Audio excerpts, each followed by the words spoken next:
ओम शांति। आज की अव्यक्त मुरली 28 अप्रैल सन 1982 से लिया गया है, जिसका शीर्षक है सर्वस्व त्यागी की निशानियां। सर्वस्व त्यागी बच्चों प्रति बाप दादा बोले।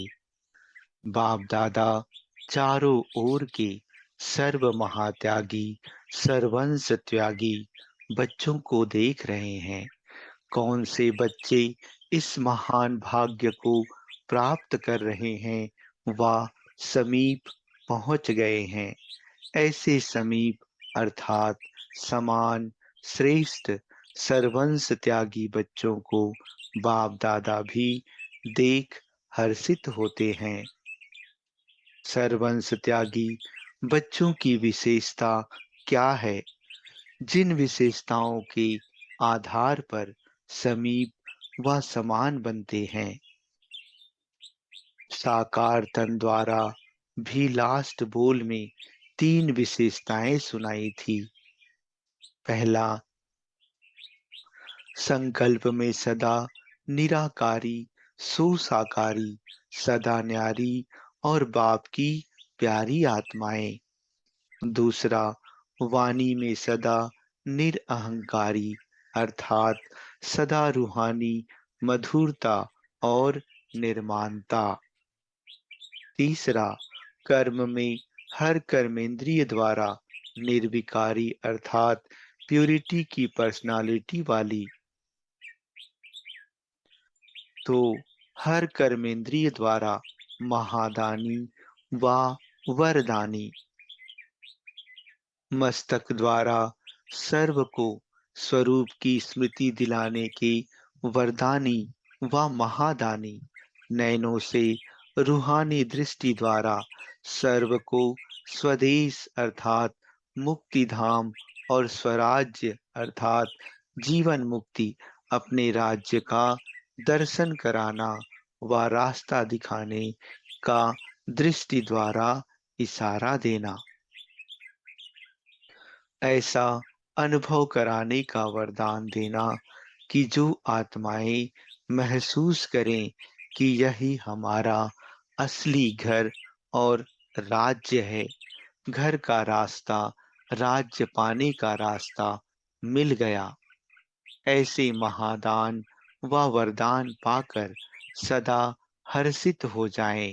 मुख द्वारा रचयिता और रचना के विस्तार को स्पष्ट जान स्वयं को रचयिता की पहली रचना, श्रेष्ठ ब्राह्मण सुदेवता बनने का वरदान पालें।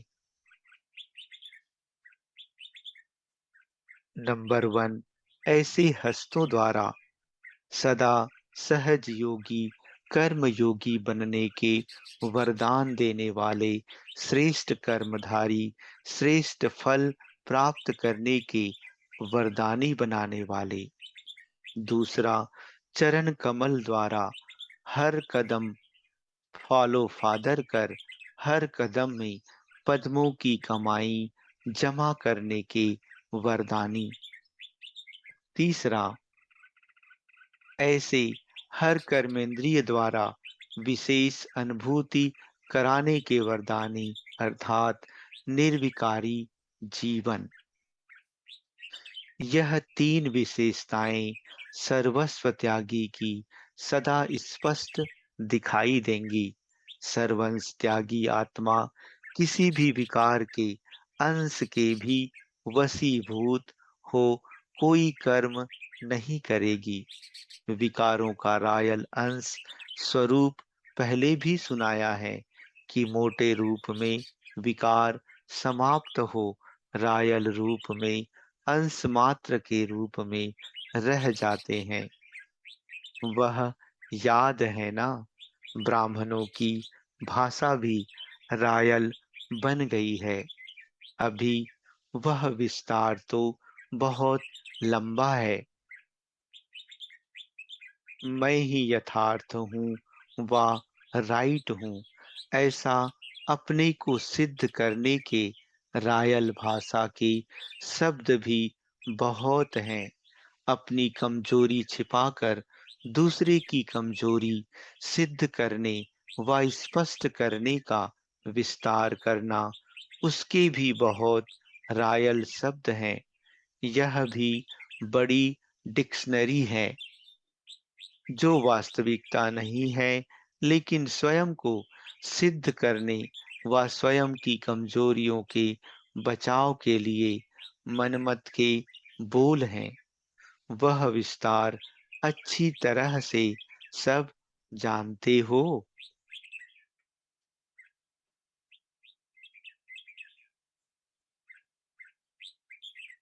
सर्वंस त्यागी की ऐसी भाषा नहीं होती जिसमें किसी भी विकार का अंश मात्र भी समाया हुआ हो। तो मनसा वाचा कर्मणा संबंध संपर्क में सदा विकारों के अंश मात्र से भी परे इसको कहा जाता है सर्वंस त्यागी। सर्व अंश का त्याग। सर्वंस त्यागी सदा विश्व कल्याणकारी की विशेषता वाले होंगे। सदा दाता का बच्चा दाता बन सर्व को देने की भासना से भरपूर होंगे। ऐसे नहीं कि यह करे व ऐसी परिस्थिति हो, वायुमंडल हो, तब मैं यह करूं। दूसरे का सहयोग लेकर के अपने कल्याण के श्रेष्ठ कर्म करने वाले, अर्थात लेकर फिर देने वाले। सहयोग लिया फिर दिया तो लेना और देना दोनों साथ साथ हुआ। लेकिन सर्वंस त्यागी स्वयं मास्टर दाता बन परिस्थितियों को भी परिवर्तन करने का, कमजोर को शक्तिशाली बनाने का, वायुमंडल व वृत्ति को अपनी शक्ति द्वारा परिवर्तन करने का, सदा स्वयं को कल्याण अर्थ जिम्मेवार आत्मा समझ हर बात में सहयोग व शक्ति के महादान व वरदान देने का संकल्प करेंगे। यह हो तो यह करें, नहीं। मास्टर दाता बन परिवर्तन करने की शुभ भावना से शक्तियों को कार्य में लगाने, अर्थात देने का कार्य करता रहेगा। मुझे देना है, मुझे करना है, मुझे बदलना है, मुझे निर्माण बनना है, ऐसे ओटेसो अर्जुन अर्थात दातापन की विशेषता होगी।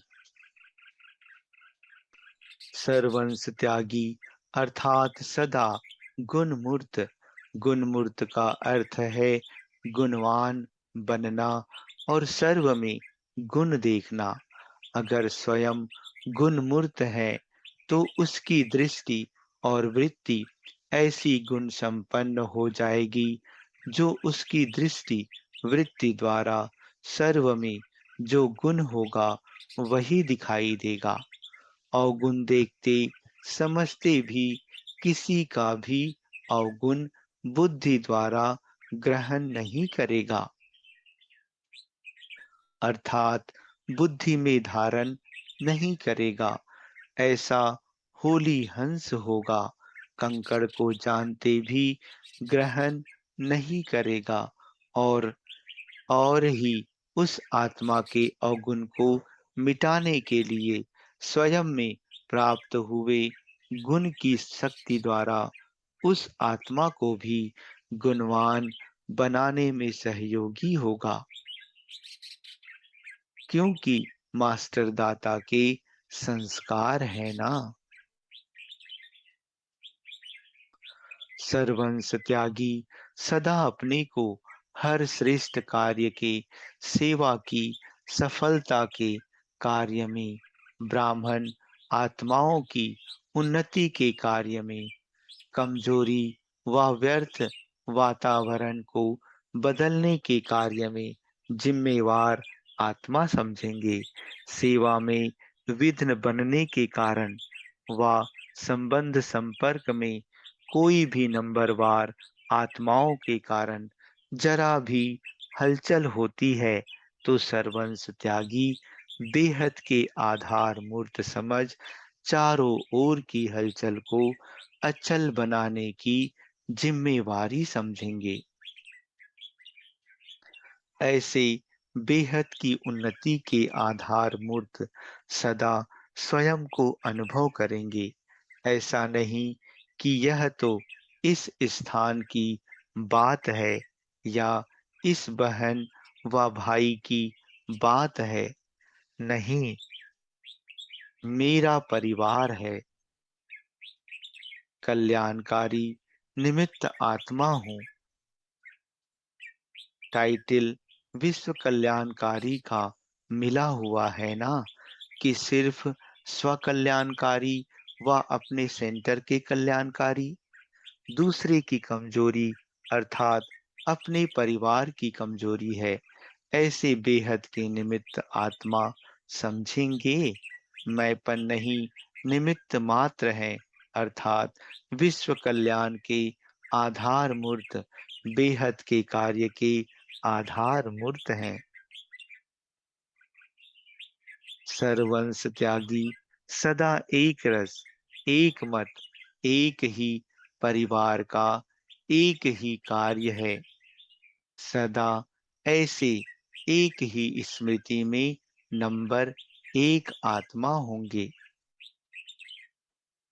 सर्वंस त्यागी सदा स्वयं को प्रत्यक्ष फल प्राप्त भई फल स्वरूप आत्मा अनुभव करेंगे। अर्थात सर्वंस त्यागी आत्मा सदा सर्व प्रत्यक्ष फलों से संपन्न अविनाशी वृक्ष के समान होगी, सदा फल स्वरूप होंगी। इसलिए हद के कर्म का हद के फल पाने की अल्पकाल की इच्छा से इच्छा मात्रम अविद्या होंगे। सदा प्रत्यक्ष फल खाने वाले सदा मन दुरुस्त वाले होंगे, सदा स्वस्थ होंगे, कोई भी मन की बीमारी नहीं होगी, सदा मन मना भव होंगे। तो ऐसे सर्वंस त्यागी बने हो। तीनों ही विशेषता सामने रख स्वयं से पूछो कि मैं कौन सा त्यागी हूँ। कहाँ तक पहुँचे हैं, कितनी पौड़ियाँ चढ़ करके बाप समान की मंजिल पर पहुँचे हैं। फुल स्टेप तक पहुँचे हो या अभी कुछ स्टेप तक पहुँचे हो या अभी कुछ स्टेप रह गए हैं। त्याग की भी स्टेप सुनाई ना, तो किस स्टेप तक पहुँचे हो। 7 कोर्स में से कितने कोर्स किए हैं। सप्ताह पाठ का लास्ट में भोग पड़ता है ना, तो बाप दादा भी अभी भोग डाले। आप लोग तो हर गुरुवार को भोग लगाते हो, लेकिन बाप दादा तो महाभोग करेंगे ना। जैसे संदेशियां ऊपर वतन में भोग ले जाती हैं, तो बाप दादा भी कहाँ ले जाएंगे। पहले स्वयं को भोग में समर्पण करो। भोग भी बाप के आगे समर्पण करते हो ना। अभी स्वयं को सदा प्रत्यक्ष फल स्वरूप बनाकर समर्पण करो, तब महाभोग होगा। अपने आप को संपन्न बनाकर ऑफर करो। सिर्फ स्थूल भोग की ऑफर नहीं करो, संपन्न आत्मा बन स्वयं को ऑफर करो। समझा? बाकी क्या करना है वह समझ में आया? अच्छा, बाकी एक बारी मिलने का रहा हुआ है। वैसे तो साकार द्वारा मिलन मेले का इस रूप रेखा से मिलने का आज अंतिम समय है। प्रोग्राम प्रमाण तो आज साकार मेले का समाप्ति समारोह है। फिर तो आगे की बात आगे देखेंगे। एक्स्ट्रा एक बाप का चूगा भी मिल जाएगा। लेकिन इस सारे मिलन मेले का स्वप्रति सार क्या लिया? सिर्फ सुना व समाकर स्वरूप में लाया। इस मिलन मेले की सीजन विशेष किस सीजन को लाएगी? इस सीजन का फल क्या निकलेगा? सीजन के फल का महत्व होता है ना। तो इस सीजन का फल क्या निकला? बाप दादा मिला यह तो हुआ, लेकिन मिलना अर्थात समान बनना तो सदा बाप समान बनने के दृढ़ संकल्प का फल बाप दादा को दिखाएंगे ना। ऐसा फल तैयार किया है, अपने को तैयार किया है, व अभी सिर्फ सुना है, बाकी तैयार होना है। ऐसे मिलन सिर्फ मिलन मनाना है व बनना भी है। जैसे मिलन मनाने के लिए बहुत उमंग उत्साह से भाग भाग कर पहुँचते हो, वैसे बनने के लिए भी उड़ान उड़ रहे हो। आने जाने के साधनों में तकलीफ भी लेते हो, लेकिन उड़ती कला में जाने के लिए कोई मेहनत नहीं है। जो हद की डालियां बनाकर डालियों को पकड़ बैठ गए हो, अभी हे उड़ते पंछी डालियों को छोड़ो, सोने की डाली को भी छोड़ो। सीता को सोने के हिरन ने शोक वाटिका में भेजा। यह मेरा है, मेरा नाम, मेरा मान, मेरा शान, मेरा सेंटर, यह सब सोने की डालियां हैं। बेहद का अधिकार छोड़ हद के अधिकार लेने में आ जाते हो। मेरा अधिकार यह है, यह मेरा काम है। इस सबसे उड़ते पंछी बनो। इन हद के आधारों को छोड़ो। तोते तो नहीं हो ना, जो चिल्लाते रहो कि छुड़ाओ। छोड़ते खुद नहीं और चिल्लाते हैं कि छुड़ाओ। तो ऐसे तोते नहीं बनना। छोड़ो और उड़ो। छोड़ेंगे तो छूटेंगे ना। बाप दादा ने पंख दे दिए हैं। पंखों का काम है उड़ना व बैठना। तो उड़ते पंछी बनो, अर्थात उड़ती कला में सदा उड़ते रहो। समझा? इसको कहा जाता है सीजन का फल देना।